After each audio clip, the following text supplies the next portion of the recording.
우리 다 함께 사도신경 하심으로 함께 우리 예배하도록 하겠습니다. 전능하사 천지를 만드신 하나님 아버지를 내가 믿사오며 그 외아들 우리 주 예수 그리스도를 믿사오니 이는 성령으로 잉태하사 동정녀 마리아에게 나시고 본디오 빌라도에게 고난을 받으사 십자가에 못 박혀 죽으시고 장사한 지 사흘 만에 죽은 자 가운데서 다시 살아나시며 하늘에 오르사 전능하신 하나님 우편에 앉아 계시다가 저리로서 산 자와 죽은 자를 심판하러 오시리라.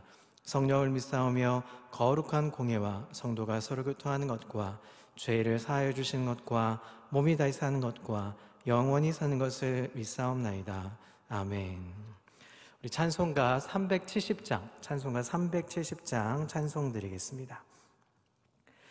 주 안에 있는 나에게 단 근심이 있으랴 십자가 밑에 나가 내 짐을 풀었네. 주님을 찬송하면서 할렐루야 할렐루야 내 앞길 멀고 험해도 나 주님만 따라가리. 그 두려움이 변하여 내 기도 되었고 전날의 한숨 변하여 내 노래 되었네. 주님을 찬송하면서 할렐루야 할렐루야 내 앞길 멀고 험해도 나 주님만 따라가리. 내 주는 자비하셔서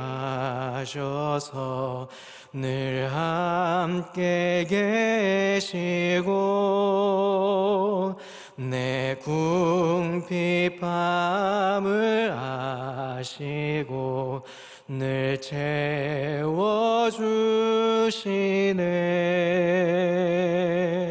주님을 찬송하면서 할렐루야 할렐루야 내 앞길 멀고 험해도 나 주님만 따라가리.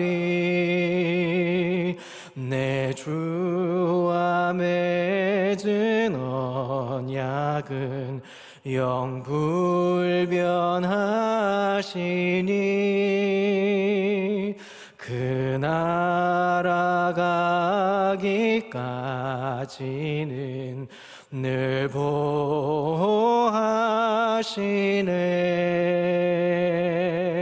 주님을 찬송하면서 할렐루야 할렐루야 내 앞길 멀고 험해도 나 주님만 따라가리. 아멘. 우리 합심하여 함께 기도하겠습니다. 제가 기도할 때 우리나라와 민족을 위해서 기도했으면 좋겠습니다. 이제 총선이 마쳤습니다. 우리 대한민국의 우리 국회의원들이 이제 선출되었습니다. 당략을 떠나서 이제 국민을 걱정하고 나라를 걱정하고 하나님 나라와 민족을 위해서 걸어가야 될 또 정책을 펴고 이 민족을 향하여서 모든 이제 당의 또 나라를 위해서 모든 행정들을 펴나가야 될 우리 국회의원들에서 기도해 주시고 하나님 또 우리 국정을 또 책임지고 나갈 우리 대통령과 우리 정부를 위해서 기도해 주시고, 또 아직도 해결되지 않는 코로나의 여러 가지 문제들이 있습니다. 전 세계적으로 지금 이런 아픔과 힘든 이 상황 속에서 하나님 모든 그런 일들이 하나님 조속히 해결되고 또 안정되어서 전 세계적으로 이 모든 일들 속에서 잘 해결되어서 하나님 또 안정된 사회 속에서 우리 일들을 감당하고 하나님 또 회집하여 모여서 예배할 수 있는 그날이 올 수 있도록 기도해 주시고, 또 모든 우리 각 가정과 우리 또 삶의 터전 위에 안정된 모든 또 은혜가 넘쳐 흐를 수 있도록 우리 합심하여 잠시 기도의 자리로 나아가겠습니다. 함께 기도하겠습니다. 하나님 아버지 감사합니다. 오늘도 우리에게 예배할 수 있도록 하나님 아버지 오늘도 은혜 주셔서 감사합니다. 하루의 삶 또 우리의 온종일 주신 은혜를 가지고 매 삶의 터전 위에 나가오니 하나님의 은혜인 줄 알고 감사와 은혜로 하나님 귀한 삶을 나갈 수 있도록 주 인도해 주옵소서. 특별히 아버지 기도하기는 하나님 이제 국회의원 선거를 통해서 하나님 우리 국회의원들이 선출되었습니다. 하나님 당리장략을 떠나서 이제 하나님 국민을 위해서 하나님 국가를 위해서 일할 수 있는 하나님 우리 국회의원들이 되게 도와주시고 하나님 우리 국민들을 향한 열정을 쏟아낼 수 있는 국회의원들이 되게 인도해 주옵소서. 하나님 우리 대통령 이하 모든 정부에서 행정일을 감당하고 있는 정부의 각 처 부서의 모든 행정기관들을 주님 축복해 주시고 은혜해 주셔서 모든 행정들을 잘 소관해 나갈 수 있도록 주 인도해 주시며, 또 하나님 이제 코로나 문제 때문에 여러 가지 고민하는 하나님 이 전 세계 위기 속에 하나님의 은혜가 하나님의 긍휼과 자비하심이 하나님 우리의 대한민국 조국에게 넘쳐 흐를 수 있도록 하나님 또 우리 전 세계 모든 지역에 넘쳐 흐를 수 있도록 하나님 안위해 주시고 보호해 주시길 원합니다. 하나님 언젠가 다시 우리가 회집해서 예배하는 그날이 올 것입니다. 그때 기쁨과 감사로 온 성도들이 예배하는 그날이 오게 도와주시고 그날 감격하며 감사하는 은혜가 있게 도와주시고 각 가정에서 그때까지 하나님 삶의 터전 위에 하나님 각 가정 위에 삶의 영역 위에 하나님께서 도우시고 은혜 베풀어 주옵소서. 하나님 감사합니다. 우리에게 하나님 귀한 은혜를 베푸셔서 지금까지 강건하게 살 수 있도록 하나님의 은혜해 주셔서 감사합니다. 특별히 기도하기는 이제 하나님 나라를 위해서 일할 국회의원들이 선출되었습니다. 당리당략의 모든 것들은 다 떠나가게 해주시고 나라를 걱정하며 국민을 대표하여서 나라 일을 할 국회의원들이 선출되었사오니 하나님 각 아버지 하나님 부서에서 하나님 아버지를 향한 그 열정을 두려워하는 마음 가지고 국민을 향한 열정을 쏟아낼 수 있는 하나님 그 일할 수 있는 국회의원들이 되게 인도해 주시옵소서. 하나님 우리 대통령 이하 각 부처에서 하나님 행정을 일을 돌보는 모든 하나님 부서의 부처들의 아버지 하나님 우리 행정가들을 주님 붙잡아 주셔서 하나님 그 머릿속에 이 짧은 지혜가 아니라 하나님이 주시는 지혜로 일을 감당할 수 있도록 하나님의 두려움으로 일하며 감당할 수 있도록 주여 인도해 주시옵소서. 아버지 하나님 우리가 다시 한번 회집할 때까지 하나님 각 아버지 가정에서 온라인으로 예배하며 하나님 각 가정에서 말씀을 듣고 보고 하나님 또 각 가정의 삶의 터전 위에 하나님께서 은혜 베푸셔서 하나님 자비와 긍휼을 베풀어 주셔서 이 모든 사태가 하나님의 주권 아래 있음을 인정하며 하나님 은혜 주시는 은혜를 받아 먹고 사는 인생의 여정이 되게 인도해 주시옵소서. 오늘도 하나님 분별하여 하나님 앞에 나아가고자 합니다. 말씀을 듣고 보게 해주시고 그 은혜를 사모함으로 달려갈 수 있는 이 귀한 시간이 되게 인도해 주시옵소서. 하나님의 은혜를 구하고자 하오니 하나님 은혜 베풀어 주시는 은혜로 오늘 말씀을 듣고 배울 수 있도록 아버지여 인도해 주시옵소서. 예수님의 이름으로 감사하며 기도드립니다. 아멘. 오늘 우리에게 주신 하나님 말씀은 느헤미야서 2장입니다. 구약성경 느헤미야서 2장 1절부터 20절까지 다 봐야 될 텐데 그 중에 1절부터 12절까지 말씀 먼저 보도록 하겠습니다. 2장 1절부터 12절까지 먼저 봉독하겠습니다. 아닥사스다 왕 제20년 니산월에 왕 앞에 포도주가 있기로 내가 그 포도주를 왕에게 드렸는데 이전에는 내가 왕 앞에서 수심이 없었더니 왕이 내게 이르되 내가 병이 없거늘 어찌하여 얼굴에 수심이 있느냐 이는 필연 내 마음에 근심이 있음이로다 하더라. 그때 내가 크게 두려워하여 왕께 대답하되 왕은 만세수를 하옵소서. 내 조상들의 묘실이 있는 성읍이 이제까지 황폐하고 성읍이 불탔사오니 내가 어찌 얼굴에 수심이 없사오리까 하니 왕이 내게 이르시되 그러면 내가 무엇을 원하느냐 하시기로 내가 곧 하늘의 하나님께 묵도하고 왕에게 아뢰되 왕이 만일 좋게 여기시고 종이 왕의 목전에서 은혜를 얻었사오면 나를 유다 땅 나의 조상들의 묘실에 있는 성읍에 보내어 그 성을 건축하게 하옵소서 하였는데 그때 왕후도 왕 곁에 앉아 있었더라. 왕이 내게 이르시되 내가 몇 날에 다녀올 길이며 어느 때에 돌아오겠느냐 하고 왕이 나를 보내기를 좋게 여기시기로 내가 기한을 정하고 내가 또 왕에게 아뢰되 왕이 만일 좋게 여기시거든 강서쪽 총독들에게 내리시는 조서를 내게 주사 그들이 나를 용납하여 유다에 들어가기까지 통과하게 하시고 또 왕의 삼림감독 아삽에게 조서를 내리사 그가 성전에 속한 영문의 문과 성곽과 내가 들어갈 집을 위하여 들보로 쓸 제목을 내게 주게 하옵소서 하매 내 하나님의 선한 손이 나를 도우심으로 왕이 허락하고 군대 장관과 마병을 보내어 나와 함께하게 하시기로 내가 강서쪽에 있는 총독들에게 이르러 왕의 조서를 전하였더니 호론 사람 산발랏과 종이었던 암몬 사람 도비아가 이스라엘 자손을 흥왕하게 하려는 사람이 왔다 함을 듣고 심히 근심하더라. 내가 예루살렘에 이르러 머무른 지 사흘 만에 내 하나님께서 예루살렘을 위해 무엇을 할 것인지 내 마음에 주신 것을 내가 아무에게도 말하지 아니하고 밤에 일어나 몇몇 사람과 함께 나갈새 내가 탄 짐승 외에는 다른 짐승이 없더라. 아멘. 할렐루야. 오늘도 주님의 놀라운 은혜와 사랑, 평강이 각 가정과 삶의 터전 위에 넘치기를 그리스도의 이름으로 축복합니다. 오늘은 계속해서 느헤미야 2장을 보게 됩니다. 우리는 에스라와 느헤미야를 통해서 계속해서 들여다보고 있습니다.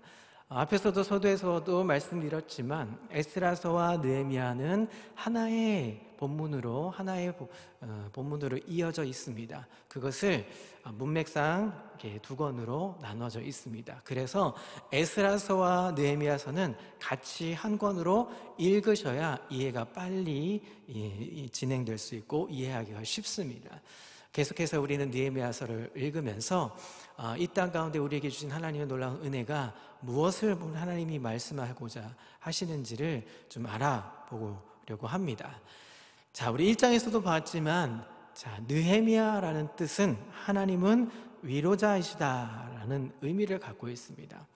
느헤미야서 전체를 우리가 말씀을 읽고 보고 나누면서 하나님의 은혜와 또 하나님의 위로가 우리 각 가정의 삶에 넘치기를 축복합니다.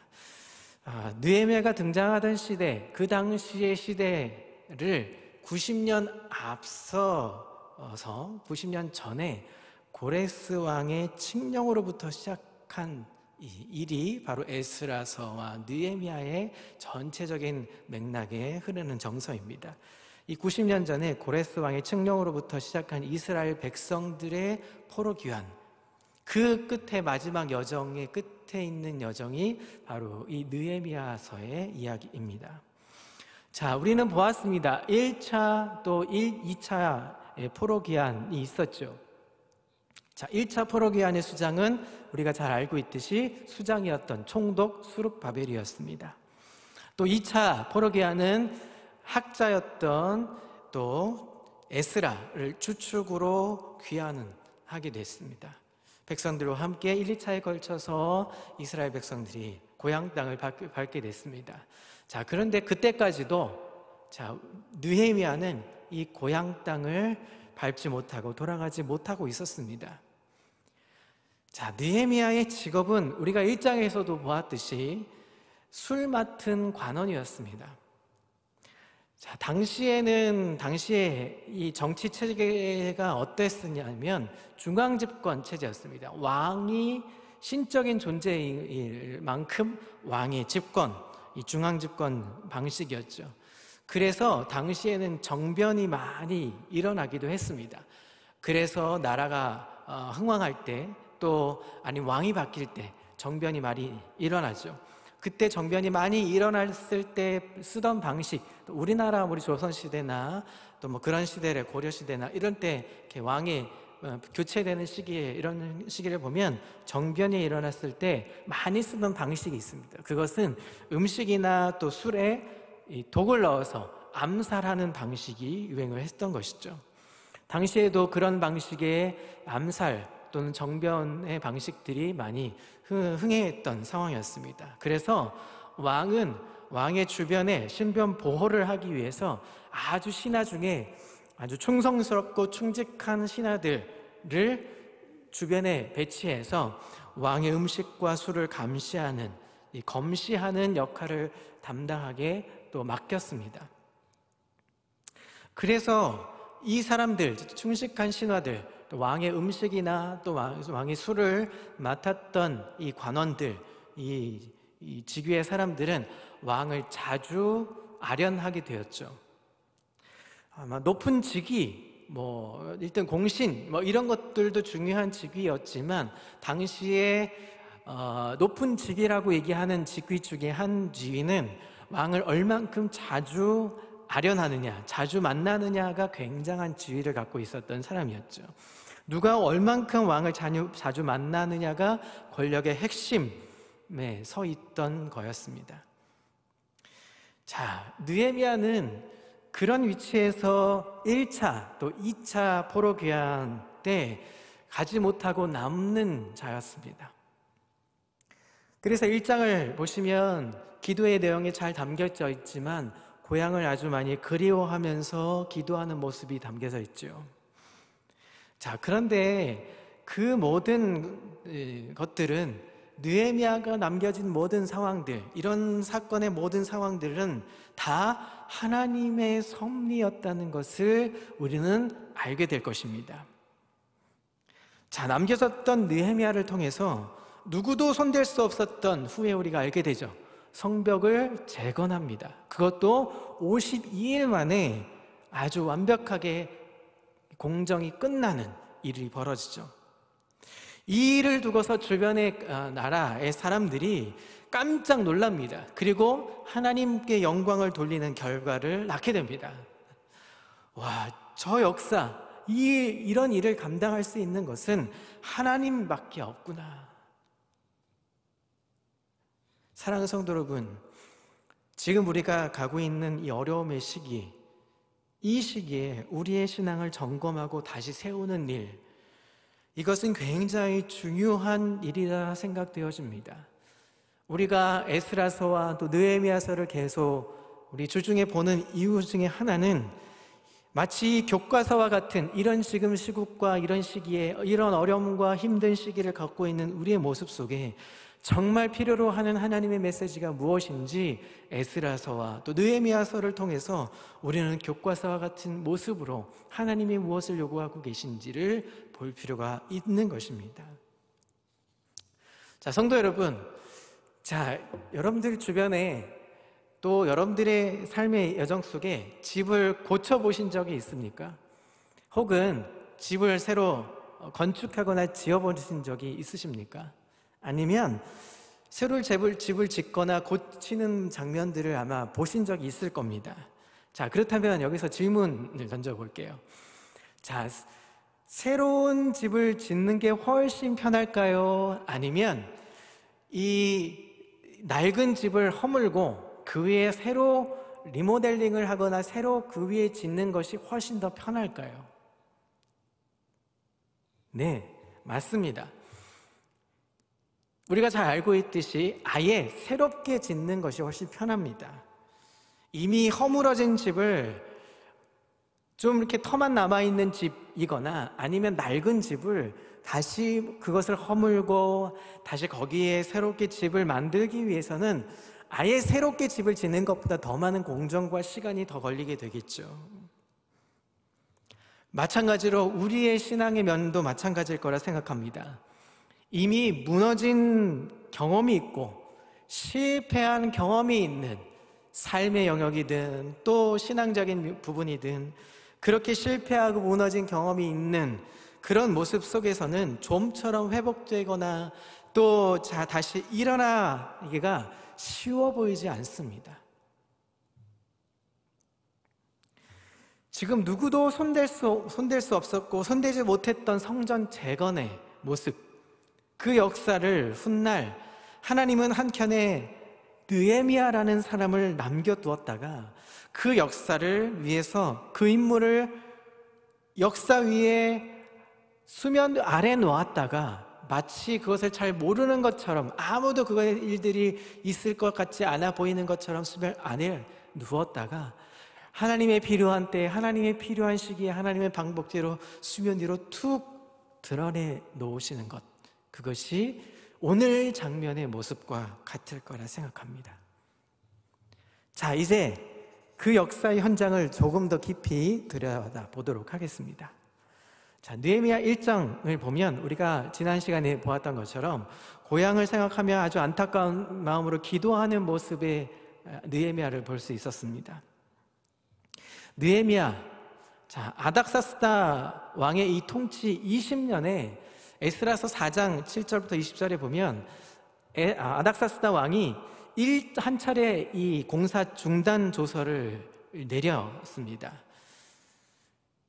재차 예루살렘의 문제를 언급하기에는 조금 어려운 시기였습니다. 한번 왕이 조서를 내리면 그것을 번복하기란 굉장히 어려운 당시의 배경이 있습니다. 굉장히 부담감이 있었죠. 더군다나 이 상황적, 이 배경적으로 보면 아하수에로 왕이 페르시아와 그리스 3차 전쟁 중에 살라미스 해전에서 크게 아주 대패를 합니다. 그래서 경제적으로도 군사적으로도 어려움을 겪고 있었던 시기였습니다. 그 시기에 예루살렘으로 1, 2차를 포로되었던 자들을 놓아준 것도 굉장히 큰 일이었지만 세 번째 포로 기한을 허락하기란 더더욱 어려웠던 시기였습니다. 이건 하나님의 기적이 아니고서는 절대 해결하지 못하는 그런 상황에 놓여있던 시대적 상황이 있었습니다. 페르시아의 고위직 관리였습니다. 이 느헤미야는 그런 고위직 관리로서 아닥사스다 왕 제20년 동족들이 고난을 당하고 예루살렘 성이 크게 회파되었던 이 비보를 접하게 되었죠. 에스라가 귀환한 시점보다 약 13년 뒤에 또 스룹바벨이 귀환했던 시기보다 약 93년 뒤에 성전 재건과는 약 73년 후에 벌어진 들었던 일이었습니다. 예루살렘 형편은 100여 년 전에 1차 귀환의 백성들이 있었음에도 불구하고 별로 나아진 것이 없었습니다. 1차 포로 귀환을 통해서 뭔가 달라질 것만 같고 뭔가 새롭게 변화될 것만 같았던 것이 변화되지 않아 보였죠. 여전히 유다와 예루살렘에 사는 동족들은 환난과 능욕을 당하며 허물어진 상태에서 성문은 불타서 재구시를 하지 못하고 여전히 보수할 여력조차 없었던 상황에 놓여있던 상황이었습니다. 아닥사스다 왕은 사람들이 성벽을 재건하는 것을 반역이라고 해서 친서까지 내리면서 성전 재건을 취소시켰던 상황이었습니다. 당시 한 번 왕이 내린 것을 번복할 수 없었던 상황이었기 때문에 느헤미야는 고민할 수밖에 없던 상황이었죠. 그가 예루살렘을 돌아온 뒤에 비밀리에 성벽 재건을 위한 사전 답사를 행한 것을 통해서 재건을 방해하는 대적들의 위협에 대한 고민이 있었을 것으로 또 짐작해 봅니다. 이럴 만큼 굉장한 고민거리와 굉장한 힘든 여러 가지 요소들이 사실상 많은 요소들이 안고 있었던 상황입니다. 자, 느헤미야 1장 11절을 한번 보시죠. 자, 느헤미야 1장 11절을 한번 보시면 그때에 내가 왕의 술관원이 되었었느니라 라고 이야기합니다. 자, 그때가 이 원문의 의미를 들여다보면 그리고 나서라고 번역됩니다. 이것은 어떤 것을 얘기하냐면 기도에 대한 응답으로 하나님께서 느헤미야를 페르시아의 고위 관리직에 오르게 하셨던 상황이었습니다. 단순히 그 상황을 듣고 느헤미야가 기도했을 때 느헤미야를 통해서 하나님은 하나님의 일을 하시기 위해서 그를 어떤 직에 오르게 하셨냐면, 앞서서 말씀드렸지만 그렇게 조서를 내려서까지 포로 귀환을 3차로 가게 할 수 없었던 그런 상황, 어려운 시기에 느헤미야를 통해서 하나님은 하나님의 일을 하시기 위해서 그때에 느헤미야를 왕의 술관원이 되게 하셨던 것입니다. 예루살렘 성이 불탄 소식도, 자신의 관직에 오른 것도 모두 우연한 일이 아니라 하나님의 섭리적 계획 속에 있었다는 것을 보여주고 있는 것이죠. 이제 1장 전체 기도의 내용들을 이렇게 들여다보시면 아시겠지만 하늘의 하나님께서 하셨던 놀라운 계획이었음을 알게 됐던 것입니다.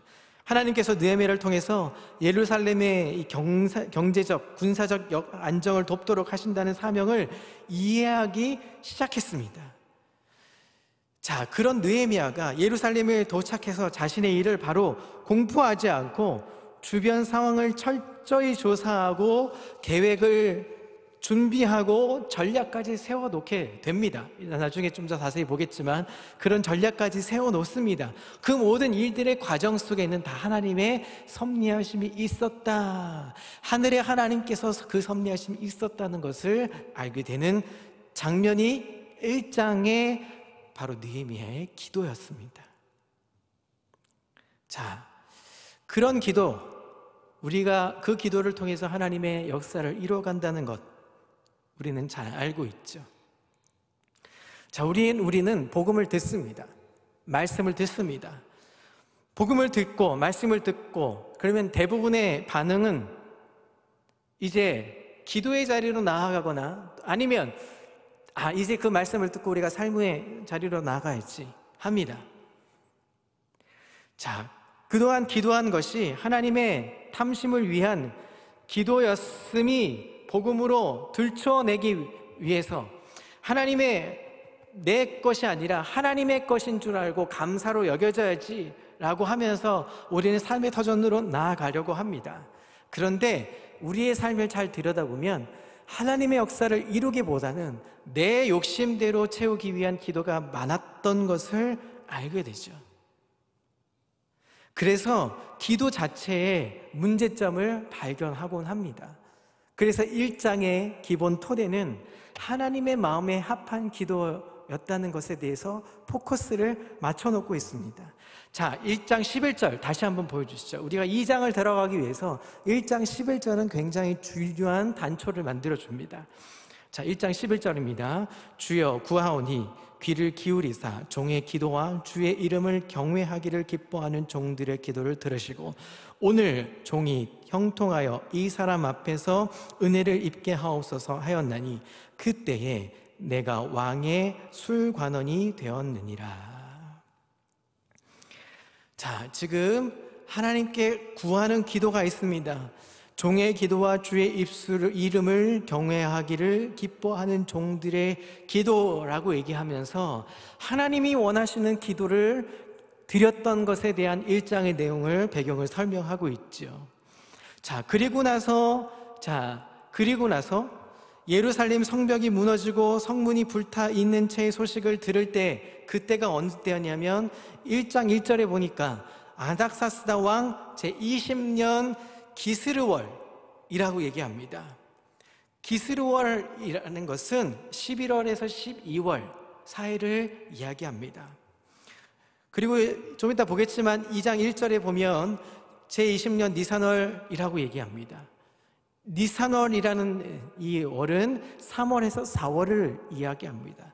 그러니까 약 4개월 동안 주여 구하오니 귀를 기울이사 종의 기도와 주의 이름을 경외하기를 기뻐하는 종들의 기도를 들으시옵소서라고 얘기하면서 4개월 동안을 기도한 것입니다. 자, 그리고 노란색으로 표기했던 이 사람 앞에서 은혜를 베풀어 달라는 이 사람은 누구일까요? 그러면 이 사람은 아닥사스다 왕이 되겠죠. 아닥사스다 왕의 마음을 움직여 주셔서 자기가 조국을 위해서 하나님 위해서 기도한 이 일을 이 사람에게 은혜를 입게 해 주셔서 이 사람을 마음을 움직여 주셔서 그리고 이 사람의 마음을 움직여야만 이 일을 감당할 수 있습니다 하는 기도의 외침을 1장 11절에서 하고 있습니다. 이 기간이 약 4개월 동안 했다는 것입니다. 자, 기도한 내용은 우리가 지난주에 봤기 때문에 더 깊이 들어가진 않겠습니다. 이 기도의 내용을 들여다보면 모세의 기도와 솔로몬의 기도를 따라 하나님의 언약대로 기도한 내용을 볼 수가 있습니다. 한 사람의 기도가 한 사람이라도 하나님 회개하고 주님께 돌아오고 또 주께서 포로로 잡혔다가 또 그렇게 잡혀 있을지라도 돌이켜서 하나님께 나아가길 원하는 그 느헤미야의 절절한 기도의 외침을 볼 수가 있는 것이죠. 자, 이것은 이사야 62장 또 6절에서 7절에서도 이런 내용의 이야기를 볼 수가 있습니다.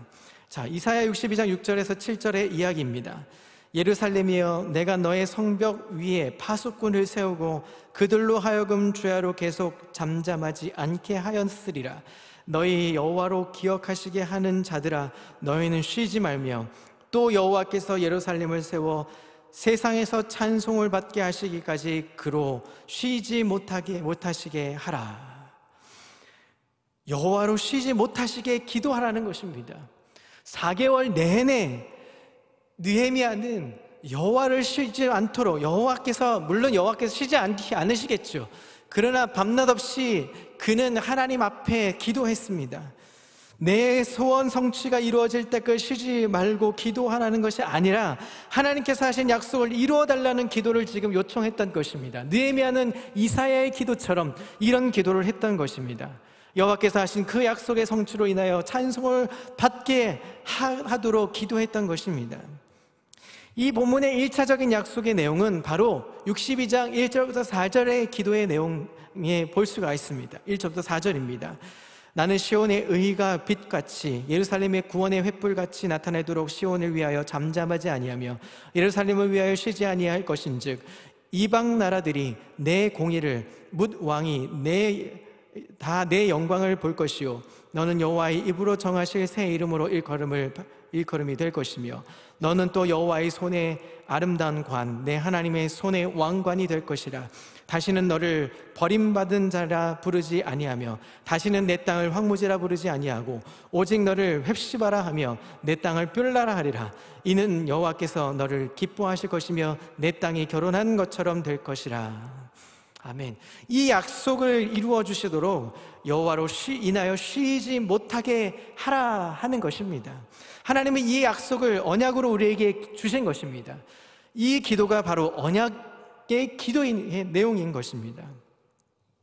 그래서 아브라함의 기도나 모세의 기도나 또 다윗이나 솔로몬의 기도나 또 수많은 다른 많은 선지자의 기도의 특징은 바로 하나님의 약속을 따라 기도했다는 것입니다. 그 기도에 느헤미야도 동참했듯이 느헤미야도 하나님을 향한 그 열정을 담아서 이 선지자들의 기도에 동참하여서 함께 그 목소리를 내어서 그렇게 기도했다는 것입니다. 자, 이제 본문으로 들어가 보겠습니다. 그렇게 기도하고 나서 2장은 그 일이 벌어진 사건에 대한 설명을 하고 있습니다. 자, 2장 1절부터 3절까지입니다. 아닥사스다 왕 제20년 니산월에 왕 앞에 포도주가 있기로 내가 그 포도주를 왕 앞에서 드렸는데 이전에는 내가 왕 앞에서 수심이 없었더니 왕이 내게 이르시되 내가 병이 없거늘 어찌하여 얼굴에 수심이 있느냐 이는 필연 내 마음에 근심이 있음이로다 하더라. 그때 내가 크게 두려워하여 왕께 대답하되 왕은 완세수를 하옵소서. 내 조상들의 묘실이 있는 성읍이 이제까지 황폐하고 성읍이 불탔사오니 내가 어찌 얼굴에 소심이 없사오리까 하니. 느헤미야가 술 맡은 관원장이기에 왕 앞에 포도주를 드렸습니다. 그렇게 기도하고 난 후의 일이었죠. 그런데 전에는 느헤미야가 수심이 없었는데 예루살렘의 소식을 듣고 기도하면서 마음에 근심의 얼굴이 나타납니다. 그래서 수심이 없었다라는 말은 근심이 없었다, 슬픔이 있다는 얘기입니다. 그래서 왕이 내가 병이 없었는데 왜 얼굴에 수심이 있느냐라고 묻게 되죠. 이는 필연 내 마음에 근심이 있다라고 왕이 진짜 묻습니다.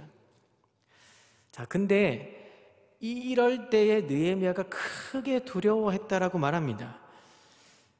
자, 느헤미야가 크게 두려워했다라는 이 말의 뜻은 당시에 이 느헤미야의 표정은 사형에 해당하는 큰 중죄에 해당하는 사건입니다. 당시에 고대의 궁궐의 이 예법상 왕을 아련하는, 왕 앞에 나아가는 자는 얼굴빛에 근심이 있거나 수심이 가득하면 안 되게 되어 있습니다. 만약 수심이 가득하거나 근심이 가득해서 얼굴빛이 변화 있으면 그 법상 처형에 해당되는 일이라는 것입니다. 왕의 채찍근이 얼굴에 근심이 있다면 왕이 반역을 꾀하고 있다는 상황과도 같은 내용을 보게 된다는 것입니다. 보통 왕이 나갈 때는 아주 환한 얼굴 혹은 아주 경건한 얼굴, 위험을 향한 그런 어떤 모습으로, 표정으로 나가야 되는데 얼굴빛에 근심이 있고 슬픈 표정이 있거나 이러면 문제가 발생된다는 것이죠. 그래서 반역과 정변이 일어날 가능성이 크기 때문에 원칙상 근심과 수색이 가득한 얼굴로 나아가서는 안 되는 것입니다. 그런데 왕 앞에 그런 표정으로 나왔기 때문에 그것을 되물었을 때 크게 두려워했다는 것이죠. 왕이 부르는데 함부로 나갈 수도 없을 만큼 왕의 자리는 그만큼 위험의 자리, 신의 경지에 이르는 신격화되어 있는 왕의 자리였기 때문에 그런 위험의 자리였던 상황이었기 때문에 느헤미야는 크게 두려워하고 있었습니다. 느헤미야는 그런 수심이 가득한 근심의 얼굴빛은 굉장히 당시에 위험한 장면이었습니다. 그래서 크게 두려워했다라고 표현하고 있습니다. 그때에 느헤미야는 왕에게 대답하기를 만세수를 하옵소서 하면서 이런 고백을 합니다. 내 조상들의 묘실이 있는 성읍이 이제까지 황폐하고 성읍이 불탔사오니 어찌 얼굴에 수심이 없겠습니까? 하고 이야기를 말합니다. 이 말은 자기 고향으로 보내어서 조상들의 묘실이 있는 곳으로 보내달라는 것입니다. 원래 느헤미야는 고향 땅으로 가서 무너진 성벽을 재건하기를 원하는 마음이 있었죠. 그래서 4개월 동안 내내 기도했던 것은 무너진 성벽을 재건하고 이스라엘 백성들을 그런 힘든 그런 고난의 시간들을 다시 한번 일으키기를 원했던 그런 마음이 있었던 것이죠.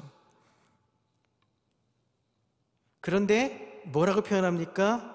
그런 것들은 좀 뒤로 숨기고 내 조상들의 묘실이 있는 성읍이 이제 황폐하고 성문이 불탔습니다. 그것 때문에 제가 얼굴에 수심이 가득합니다. 라고 이렇게 이야기합니다. 자, 이렇게 이야기하게 된 동기가 있습니다. 당시에 그 배경을 잘 이해하셔야 됩니다. 당시에 페르시아가 가장 중요하게 생각했던 것 중에 하나는 조상들의 묘실이었습니다. 이것은 마치 국가의 큰 행사나 혹은 백성들의 문화의 또 전통의 중심 안엔 조상들의 묘실이라는 이 전통과 관습이 있었습니다. 느헤미야는 이런 문화와 전통을 너무도 잘 알고 있었습니다. 그렇기 때문에 더군다나 페르시아 통치하는 왕에게 이 조상들의 묘실이라는 이 가치와 전통은 얼마나 큰 의미가 있었는지 너무도 잘 알고 있었습니다. 느헤미야는 그런 상황 속에서 조상들의 묘실은 앞서서 언급하면서 정작 뒤에 조상들의 묘실이 있는 성을 재건할 수 있도록 요청을 하는 것이죠. 이 얼마나 지혜로운 이야기입니까? 왕은 이 말을 듣고 이렇게 반응을 합니다. 4절부터 6절입니다. 왕이 내게 이르시되 그러면 내가 무엇을 원하느냐 하시기로 내가 곧 하늘의 하나님께 묵도하고 왕에게 아뢰되 왕이 만일 좋게 여기시고 종이 왕의 목전에서 은혜를 얻었사오면 나를 유다 땅 나의 조상들의 묘실에 있는 성읍에 보내어 내 그 성을 건축하게 하옵소서 하였는데 그때에 왕후도 왕 곁에 앉아 있었더라. 왕이 내게 이르시되 내가 몇 날에 다녀올 길이며 어느 때에 돌아오겠느냐 하고 왕이 나를 보내기를 좋게 여기시기로 내가 그 기한을 정하고. 자, 왕이 무엇을 원하느냐 하고 묻습니다. 생각보다 왕의 심기가 굉장히 좋았습니다. 그 말을 표현했던 것이 굉장히 좋았던 상황이었는지, 혹은 어떤 연애 자체가, 그 당시 연애 자체가 굉장히 좋았는지, 어떤 분위기였는지 모르지만 어쨌든 그 심기를 건드리지 않고 좋게 받아들여졌습니다. 그래서 왕이 무엇을 원하느냐 합니다. 그런데 이 틈에 느헤미야가 하나님께 묵도했다고 얘기합니다. 잠깐 사이에 잠깐 머뭇거리다가 대답을 뒤에 5절과 6절을 하게 되죠. 자, 여러분, 이 시간에 소리내어 기도할 수 없죠. 물론 이제 가정에서는 소리내어서 기도할 수도 있지만, 여러분 길을 가다가 혹시 갑자기 뜻밖의 어떤 상황 속에서 순간 싹 지나가는 기도를 하게 될 때가 종종 있을지 모릅니다. 우리는 그것을 묵도라기도 하고 또 묵상 기도하기도 하죠. 여러분 그럴 때가 종종 있지 않습니까? 아니면 순간 무슨 어떤 위기가 찾아오거나 어떤 상황 속에 순간 길게 기도하지 못할 상황이 있습니다. 그럴 때 우리는 묵도의 기도를 합니다. 또 어떤 분들은 이걸 총알 기도라고 하기도 하죠. 재미난 얘기이기도 합니다. 자, 급할 때 급하게 기도하는 어떤 상황이 벌어집니다. 느헤미야는 이런 상황 속에서 늘 기도하는 사람이기 때문에 그 짧은 순간에 기도를 하고 대답을 합니다. 왕을 많이 좋게 여기시고 종이 왕의 목전에서 은혜를 얻었사오면 이라고 말하면서 다시 우리가 1장 11절에서 얘기했던 것처럼 이제 이 사람, 이 아닥사스다 왕에게 은혜를 입게 해주십시오, 은혜를 얻게 해주십시오 했던 그 기도에처럼 왕의 목전에서 은혜를 얻었다면 이라고 얘기하죠. 이 사람 곧 아닥사스다 왕 앞에서 은혜를 입게 해달라고 기도한 것입니다. 그러니 왕 앞에서 잠깐 묵도한 것은 하나님의 응답으로 확인하고 왕 앞에 요청하고 있는 것입니다. 자, 그런데 여기서도 느헤미야의 숨겨진 의도가 있습니다. 자, 5절에 조상들의 묘실이 있는 성읍에 보내어 그 성을 건축하게 해달라는 것이죠. 사실 본심은 아까 어땠다 그랬죠? 무너진 성벽과 불타버린 성문을 재건하는 것입니다. 그런데 앞서서 다시 조상들의 묘실이 있는 성읍을 보내달라고 요청을 합니다.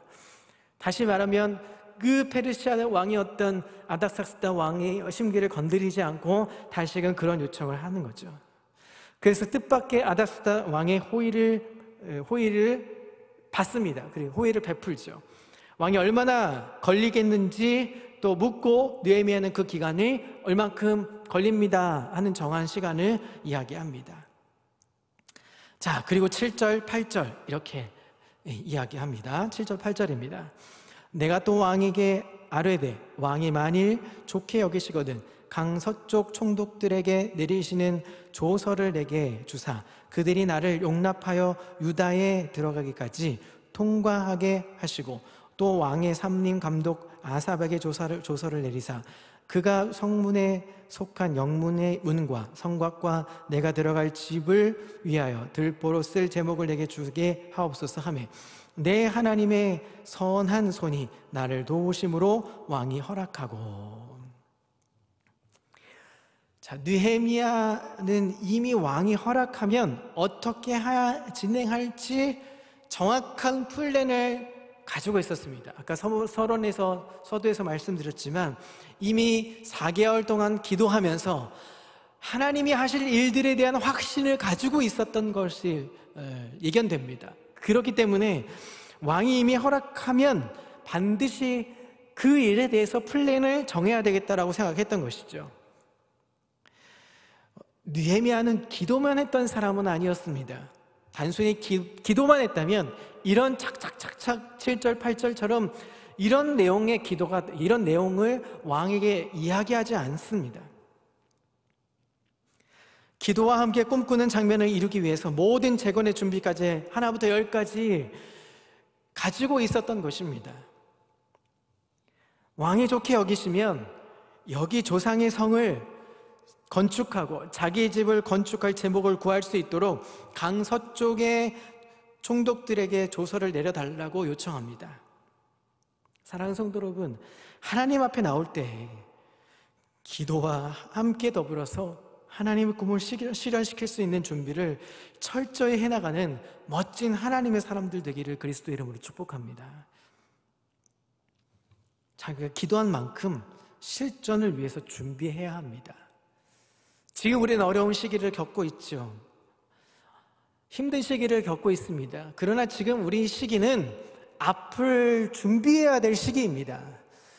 위기는 또 다른 기회입니다. 그래서 지금 위기라고 생각할 때 우리는 앞의 미래를 향하여서 준비하고 계획하고 플랜을 짜고 하나님의 역사를 위해서 기도하고 나아가야 될 목표를 향해서 준비해야 될 걸음을 한 걸음 한 걸음 만들어가야 될 시기가 바로 지금의 시기일 줄 믿습니다. 4절에 그래서 묵도했다는 것은 단순한 단어가 아닙니다.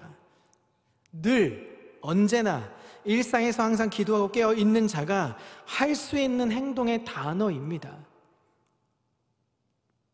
여러분, 어려울 때, 힘들 때, 아니 급박한 상황이 생겨났을 때 여러분 이렇게 묵도할 수 있을까요? 여러분 상황에 급박하게 놓여 있을 때 하나님 아버지를 찾을 수 있을까요? 극한 위험의 앞에 그렇게 기도할 수 있는 준비된 성도들 다 될 수 있기를 그리스도의 이름으로 축복합니다. 그것이 우리가 알고 있는 묵도, 정할 기도, 이런 표현들을 쓰고 있는 것입니다. 왕이 허락합니다. 희한한 일이 벌어집니다. 1차 조서 때 성전 중건하는 부분에 대해서 하지 말라고 막았던 1차 조서를 번복하고 왕이 허락을 합니다. 그 이유가 무엇인지 8절은 이렇게 소개합니다. 8절을 다시 한번 띄워주시면 좋겠습니다. 8절에 하이라이트 된 부분이 있습니다. 내 하나님의 선한 손이 나를 도우셨다라고 말씀합니다. 이러한 놀라운 일들이 일어난 것은 그 약속을 따른 기도의 응답들이 일어났기 때문입니다. 단순히 기도가 응답된 것이 아니라 하나님이 원하셨던 기도를 느헤미야는 하고 있었기 때문에 하나님의 그 능하신 선한 손이 느헤미야를 도우셨고 이스라엘 민족을 도우셨던 것입니다. 자, 그래서 9절, 10절은 이렇게 긴박하게 일이 진행되어져 갑니다. 군대 장관과 마병을 보내어 나와 함께 하게 하시기로 내가 강 서쪽에 있는 총독들에게 이르러 왕의 조서를 전하였더니 호른 사람 산발락과 종이었던 암몬 사람 도비아가 이스라엘 자손을 흥황하게 하려는 사람이 왔다 함을 듣고 심히 근심하더라. 자, 하나님의 선하신 일이었고 하나님의 도우신 일이었습니다. 분명히 이 일은 하나님이 허락하셨고 왕의 허락으로 진행된 일이었습니다. 지금 현장에서 열심히 일을 해야 하고 긴박하게 일이 진행되어야 할 상황이었습니다. 자, 그런데 현장에 무엇이 등장합니까? 반대 세력이 등장합니다. 계속해서 우리는 보겠지만 그 유명한 산발락과 도비아가 등장합니다. 자, 이 두 사람, 이 두 사람은 어디 출신의 사람입니까? 암몬과 모압 출신의 사람입니다. 자, 이 암몬과 모압이 어떤 곳이, 어떤 사람, 어떤 출신, 또 어떤 사람들인지, 자, 신명기서 23장 3절 4절은 이렇게 이야기합니다. 암몬 사람과 모압 사람은 여호와의 총회에 들어오지 못하리니 그들에게 속한 자는 10대뿐 아니라 영원히 여호와의 총회에 들어오지 못하리라. 그들은 너희가 애굽에서 나올 때에 떡과 물로 너희를 길에서 영접하지 아니하고 메소포타미아의 부돌 사람 부올의 아들 발람에게 뇌물을 주어 너희를 저주하게 하려 하였으나. 자, 암몬과 모압, 우리가 잘 알고 있듯이 롯이라는 조카가 있었습니다. 아브라함의 조카 롯이 있었습니다. 그 롯이 소돔과 고모라 땅에 살게 됐죠. 그리고 소돔과 고모라 땅이 멸망을 당하게 됩니다. 그 두 성이 멸망을 당할 때 롯과 두 딸이 산으로 도망가게 되죠. 자, 두 딸이 롯에 이제 술을 먹여서 한 명씩 아버지와 동침을 하는 사건이 벌어집니다. 그리고 그 두 딸에게서 나온 자손, 그 자손이 바로 모압과 암몬 자손입니다. 자, 이들은 신명기서 23장에도 보았지만 하나님의 총회에 들어올 수 없습니다. 여호와의 총회에 영원히 들어가지 못하게 되어 있습니다. 자, 지금 느헤미야를 통해서 하나님의 성문과 성벽을 재건하려는 이것을 이 두 민족의 사람 산발락과 도비아가 막고 있는 것입니다. 자, 이 산발락과 도비아는 뒤에 나오는 4장에서도 좀 더 자세히 보겠지만 4장 1절부터 3절까지의 이런 일이 또 벌어집니다.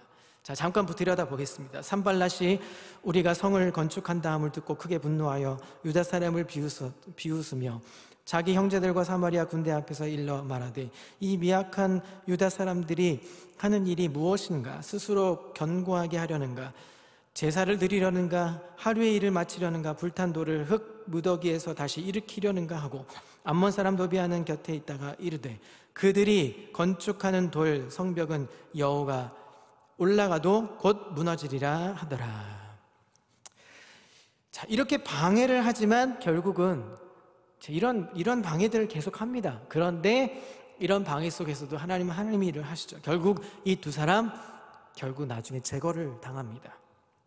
어쨌든 뒤에 또 구체적으로 또 보겠지만 어쨌든 이런 하나님의 허락된 일이라 할지라도 반대 세력, 방해 세력, 또 방해 요소 얼마든지 언제나 늘 존재한다는 것을 여러분 잊지 말아야 합니다. 하나님의 일 속에서도, 하나님의 역사 속에서도 방해하고 반대하고 힘든 문제들은 여전히 존재한다는 것을 잊지 말아야 하는 것이죠. 자, 느헤미야가 근심해서 기도했습니다. 1장에서 그 근심한 기도에 하나님께 마음을 담아서 기도했습니다. 그런데 이제 10절에 보니까 이제는 이스라엘이 망하기를 원하는 자들이 근심했다라고 10절에 고백하고 있습니다. 자, 그리고 나서 11절부터 16절까지 쭉 이제 예루살렘에 머무르면서 한 행적들이 등장을 합니다. 자, 11절부터 쭉 이어가겠습니다. 내가 예루살렘에 이르러 머무른 지 사흘 만에 내 하나님께서 예루살렘을 위해 무엇을 할 것인지 내 마음에 주신 것을 내가 아무에게도 말하지 아니하고 밤에 일어나 몇 사람과 함께 나갈새 내가 탄 짐승 외에는 다른 짐승이 없더라. 그 밤에 골짜기 문으로 나가서 용종으로 본문에 이르는 동안 보니 예루살렘 성벽이 다 무너졌고 성문은 불탔더라. 앞으로 나아가 샘문과 왕의 못에 이르러서는 탄 짐승이 지나갈 곳이 없는지라. 그 밤에 시내를 따라 올라가서 성벽을 살펴본 후에 돌아서 골짜기 문으로 돌아왔으나 방백들은 내가 어디 갔었으며 무엇을 하였는지 알지 못하였고 나도 그 일을 유다 사람들에게나 제사장들에게나 귀족들에게나 방백들에게나 그 외에 일하는 자들에게 알리지 아니하다가. 자, 느헤미야가 예루살렘에 이르러서 머문 지 사흘 만에 밤중에 이제 몇몇 사람들과 함께 예루살렘 성을 암행합니다. 시찰을 하게 되죠. 아주 밤에 틈을 타서 암행을 합니다. 그 내용을 다 돌아보고 와서 몇 사람 외에는 아무에게도 알리지 않습니다. 이렇게 하는 동안 기도하였다는 것은 말이 나오지 않습니다. 그러면서 기도했겠죠. 우리가 잘 알고 있듯이 땅 밟기 하면서 그러면서 기도하면서 안타까운 마음으로 하나님이 이제 일하실 일들을 기대하고 또 소망하면서 기도했을 것입니다. 사람들을 모아서 건축하자고 또 의논하기 시작합니다. 자, 17절부터 18절입니다. 오늘 끝까지 봐야 되기 때문에 쭉 이어가겠습니다. 17절, 18절입니다. 후에 그들에게 이르기를 우리가 당한 곤경은 너희도 보고 있는 바라. 예루살렘이 황폐하고 성문이 불탔으니 자, 예루살렘 성은 건축하여 다시 수치를 당하지 말자 하고, 또 그들에게 하나님의 선한 손이 나를 도우신 일과 왕이 내게 이른 말씀을 전하였더니 그들이 말이 일어나 건축하자 하고 모두 힘을 내어 이 선한 일을 하려 하매. 자, 그러면서 그동안 내 일을 말하게 되었고 모두 힘을 내서 일을 합니다. 여기서도 하나님의 선한 손이 나를 도우신 일에 대해서 설명을 쭉 하게 되는 것이죠. 자, 그리고 19절입니다. 여기서도 호른 사람 등장하죠. 호른 사람 산발랍과 종이었던 암몬 사람 도비아와 아라비아 사람 게셈이 이 말을 듣고 우리를 업신여기고 우리를 비웃어 이르되 너희가 하는 일이 무엇이냐, 너희가 왕을 배반하고자 하느냐 하기로 하면서 비웃으면서 반대 세력들이 계속 그 안에 있다는 것입니다. 선한 일을 하려는데 업신여기고 비웃는 것이죠. 그럴 때 느헤미야가 대답을 합니다. 20절 마지막입니다. 함께 읽습니다. 내가 그들에게 대답하여 이르되 하늘의 하나님이 우리를 형통하게 하시리니 그의 종들인 우리가 일어나 건축하려니와 오직 너희에게는 예루살렘에게서 아무 기업도 없고 권리도 없고 기억되는 바도 없다 하였느니라 하면서 호른 사람 산발락과 종이었던 암몬 사람 도비아를 저주하듯 그들에게 호된 야단을 치죠. 이러면서 참된 지도자의 역할을 느헤미야는 보여주고 있습니다.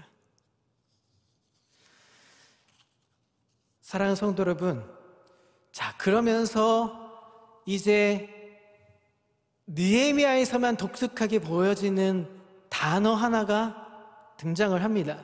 성경에 다 보진 않겠지만 기억하여 달라고 고백하는 기도의 내용이 몇 번이 등장하냐면 장창 7번에 걸쳐서 등장을 합니다. 총 1장부터 13장까지 내용 중에 기억해달라는 이 기도의 요청을 7번을 하ገብ입니다. 1장 9절, 5장 19절, 6장 14절, 13장에서만 4번, 13장 14절, 22절, 29절, 31절 7번에 걸쳐서 기억하여 달라고 하나님께 기도를 하고 있습니다.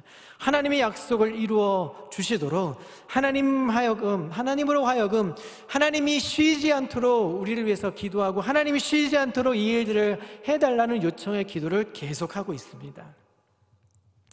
자, 사랑하는 성도 여러분, 이런 믿음의 사람 저와 여러분들도 돼야 되지 않겠습니까? 이런 은혜의 사람들이 다 되기를 그리스도의 이름으로 축복합니다. 기도의 용사들 중에는 기도만 하는 사람들이 있습니다. 기도의 일꾼 중에는 물론 기도 열심히 해야 되는 본분도 필요합니다. 그러나 기도만 하는 사람이 있고 기도한 후에 열심히 플랜을 준비하고 목적을 위해서 하나님이 일하실 것을 위해서 준비하고 그것을 만들어내는 사람들도 있습니다. 여러분, 어떤 사람이 되고 싶습니까? 하나님을 향하여서 기도만 하는 자가 아니라 하나님을 향하여서 하나님의 플랜을 감당해내면서 하나하나 일을 감당해내는 사람이 더 하나님 이 땅 가운데 요청되는 지금 이 땅에 하나님의 역사를 보고 있는 사람들이 될 것입니다. 자, 믿음으로 기도하는 자가 어떤 사람인지 신약 성경에는 어떻게 이야기하고 있는지 한번 보시면 좋겠습니다. 누가복음 18장 1절부터 8절 기도에 대한 이야기가 나오는데요, 한번 들여다보시죠. 자, 1절부터 8절 읽겠습니다. 예수께서 그들에게 항상 기도하고 낙심하지 말아야 할 것을 비유로 말씀하십니다. 자, 여기서 중요한 것은 기도하고 낙심하지 말아야 될 것이라고 표현하고 있습니다.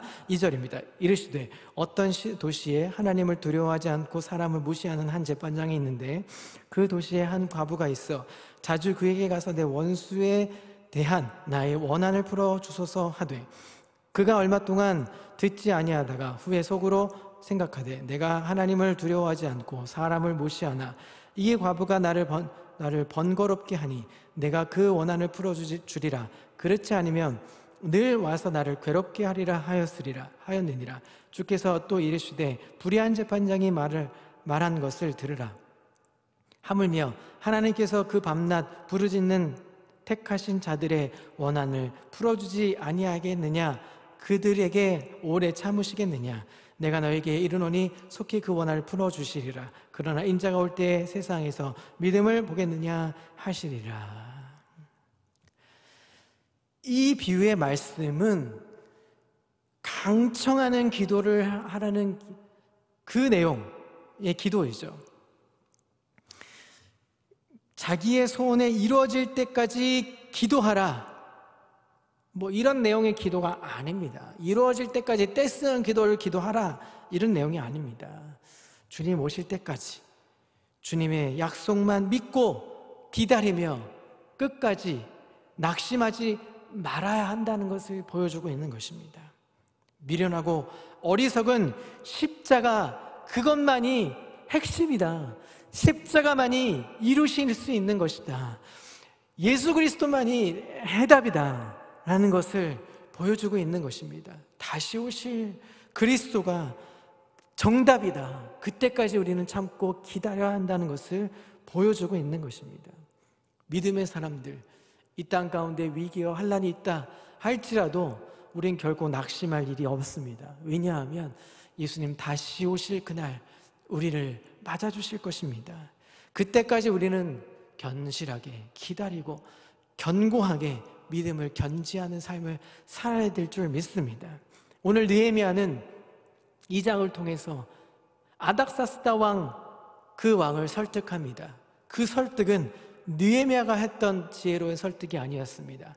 하나님이 하신 일이었던 것입니다. 이 땅 가운데 각 가정에서 삶을 살고 있는 우리의 삶의 목적, 결국은 하나님의 일을 하나님의 선하신 뜻으로, 하나님 시기에 하나님의 방법으로 이루어갈 것인 줄 알고 끝까지 견지하며 그 소망 이루어질 때까지 낙심하지 않고 참고 견디면서 끝까지, 그러나 기도만 하는 것이 아니라 준비하고 계획하고 만들어낼 것을 하나하나 차곡차곡 쌓아가서 주님 원하시는 그날 우리도 그 길에 동참하여서 하나님 이것을 하시고 저것 하시고 하실 때 나도 그곳에 그 길에 동참할 수 있는 멋진 하나님의 사람들, 하나님의 백성들 다 되실 수 있기를 그리스도의 이름으로 축복합니다. 함께 기도하겠습니다. 하나님 감사합니다. 우리는 때로는 기도하다가 낙심하게 되고 기도하다가 좌절하게 됩니다.